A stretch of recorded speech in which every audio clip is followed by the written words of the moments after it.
e de atrapalhar a negociação da delação de Joesley Batista. Bom, a gente agora vai direto a Brasília acompanhar o pronunciamento do presidente da República, Michel Temer.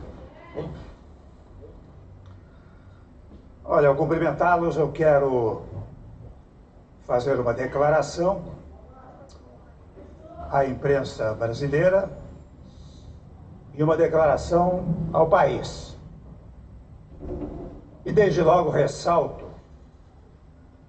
que só falo agora, e os fatos se deram ontem, porque eu tentei conhecer, primeiramente, o conteúdo de gravações que me citam. Solicitei, aliás, oficialmente ao Supremo Tribunal Federal acesso a esses documentos. Mas até o presente momento não o consegui. Quero deixar muito claro, dizendo que o meu governo viveu nesta semana seu melhor e seu pior momento. Os indicadores de queda da inflação, os números de retorno ao crescimento da economia e os dados retornava e as reformas avançavam no Congresso Nacional. Ontem, contudo, a revelação de conversa gravada clandestinamente trouxe de volta o fantasma de crise política de proporção ainda não dimensionada. Portanto, todo um imenso esforço de retirar o país de sua maior recessão pode se tornar inútil. E nós não podemos jogar no lixo da história tanto trabalho feito em prol do país. Ouvi realmente o relato de um empresário que, por ter relações com o ex-deputado, auxiliava a família do ex-parlamentar. Não solicitei que isso acontecesse e somente tive conhecimento desse fato nessa conversa pedida pelo empresário. Repito e ressalto, em nenhum momento autorizei que pagassem a quem quer que seja para ficar calado. Não comprei o silêncio de ninguém, por uma razão singelíssima, exata e precisamente porque não temo nenhuma delação. Não preciso de cargo público, nem de foro especial. Nada tenho a esconder. Sempre honrei meu nome, na universidade, na vida pública, na vida profissional, nos meus escritos, nos meus trabalhos. E nunca autorizei, por isso mesmo, que utilizasse o meu nome indevidamente.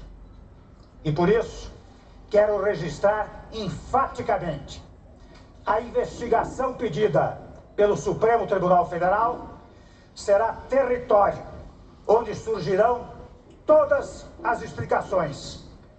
E no Supremo demonstrarei não ter nenhum envolvimento com esses fatos. Não renunciarei. Repito, não renunciarei. Sei o que fiz e sei da correção dos meus atos.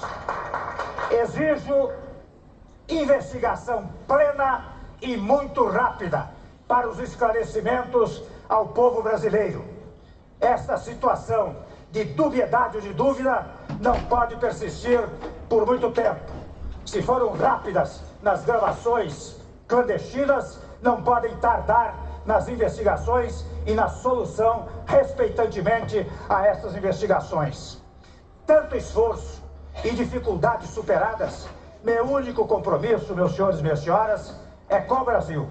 E é só este compromisso que me guiará.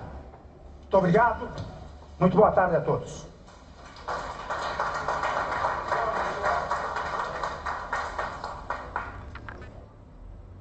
Nós acompanhamos ao vivo a declaração do presidente Michel Temer, direto do Palácio do Planalto.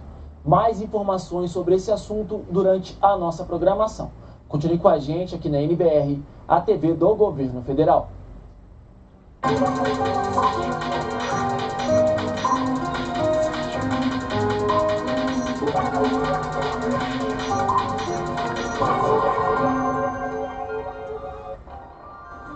A seguir, meio ambiente por inteiro.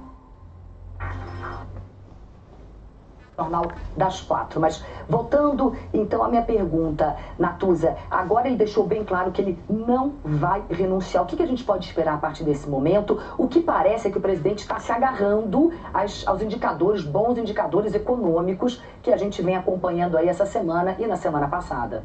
Exatamente, o discurso dele deixa bastante claro, porque antes de afirmar categoricamente que não vai renunciar, ele falou dos bons indicadores da economia, como se isso fosse um esteio à permanência dele. Agora eu faço uma ponderação feita pelo próprio governo diversas vezes, toda vez que as pesquisas de opinião apontavam queda na popularidade do presidente Michel Temer, muito parecido inclusive com a impopularidade, melhor dizendo, da então presidente Dilma Rousseff. E o próprio governo dizia que a diferença do governo Dilma e da impopularidade da ex-presidente para o atual governo é que Temer tinha amplo e majoritário apoio no Congresso. Apoio esse que a gente vê a cada minuto caindo por terra. Eu queria só tomar uma frase da Cristiana que ela deu agora há pouquinho, que é o seguinte, que o governo pode até negar a renúncia, mas a situação vai piorando de tal forma que o que acontece, a certeza de um minuto,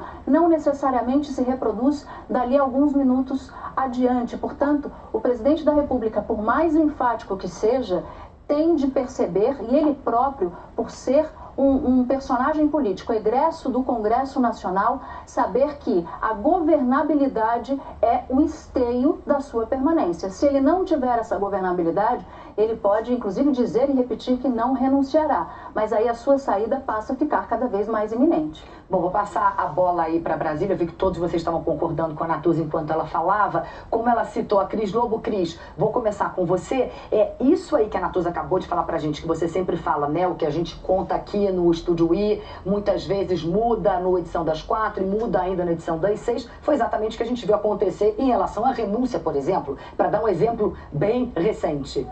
Do dia, né? Hoje pela manhã a palavra de ordem era resistência, ela foi se dissipando até o horário do almoço, cresceu a possibilidade de esse gesto unilateral de vamos ver, vamos aguardar, veio o pedido do ministro Fachin de abertura de processo, aí a situação ficou mais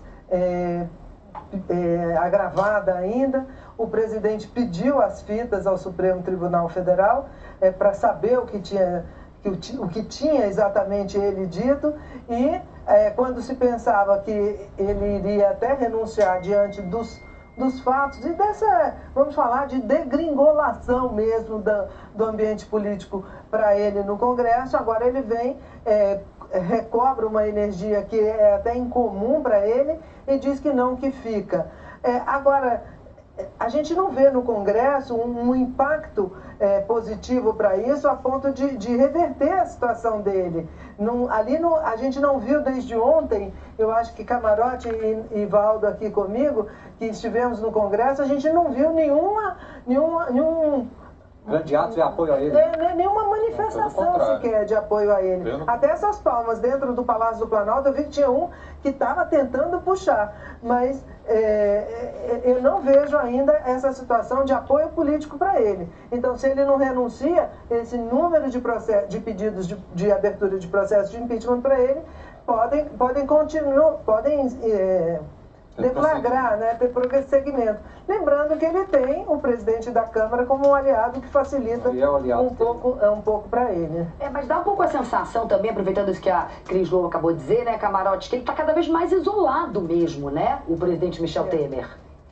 Eu acho que esse é o cenário. Eu estava no Palácio Planalto até agora há pouco, tive mais cedo também no Congresso Nacional e conversando com alguns ministros, a percepção que se tinha é exatamente essa. Você estava todo mundo aguardando essas fitas, esses áudios, a gravação dessa conversa do Joesley com o presidente Michel Temer, e era isso que ia balizar o discurso. O roteiro que ele está apresentando aí é o roteiro definido pela manhã, e não houve mudança porque essa fita não surgiu.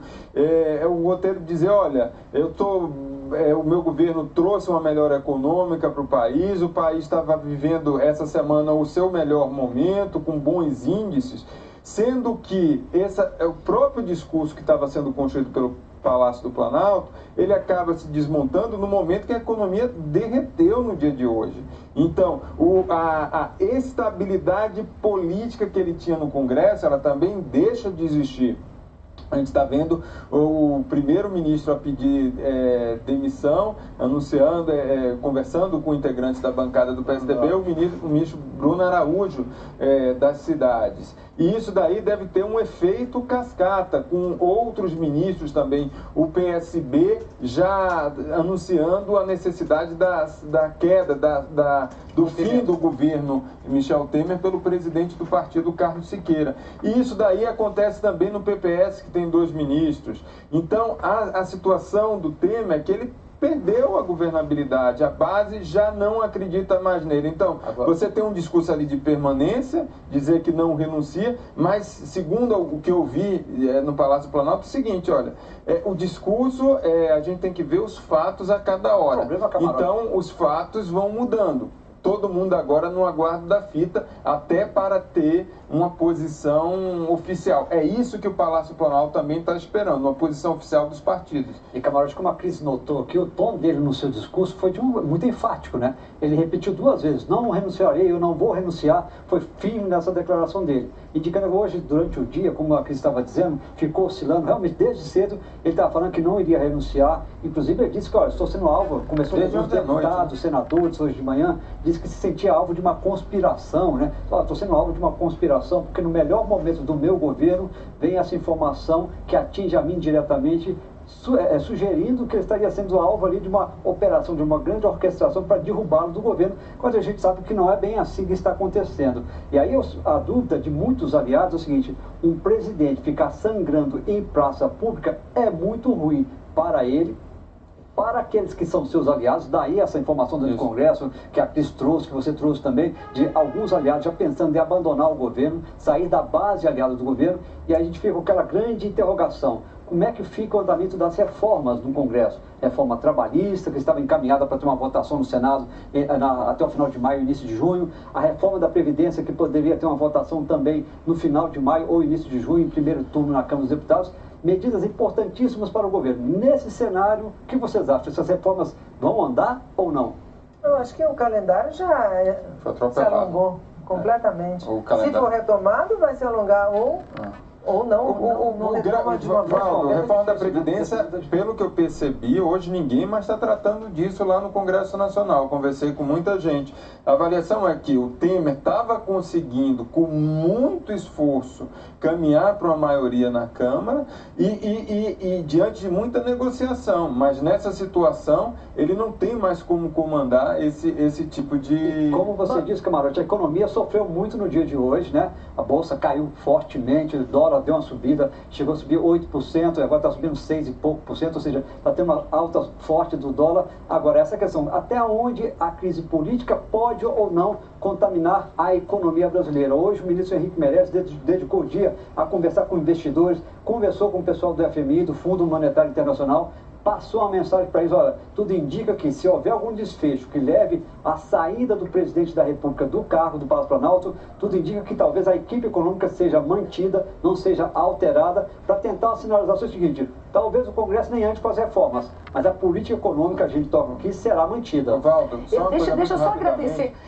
Posso agradecer rapidamente a vocês? Já a gente volta a conversar, tem muita coisa para conversar ainda. Muito obrigada por enquanto. Vocês não saem daí não, por favor. Natuza também fica aqui, porque a gente tem novas informações agora com a repórter Camila Bonfim. Ela vai falar sobre a decisão, aquela decisão que a gente já contou aqui no Edição das 4, do ministro Edson Fachin, do Supremo Tribunal Federal, que afastou o senador Aécio Neves. Camila, boa tarde para você. O que você tem aí de informação para a gente sobre isso?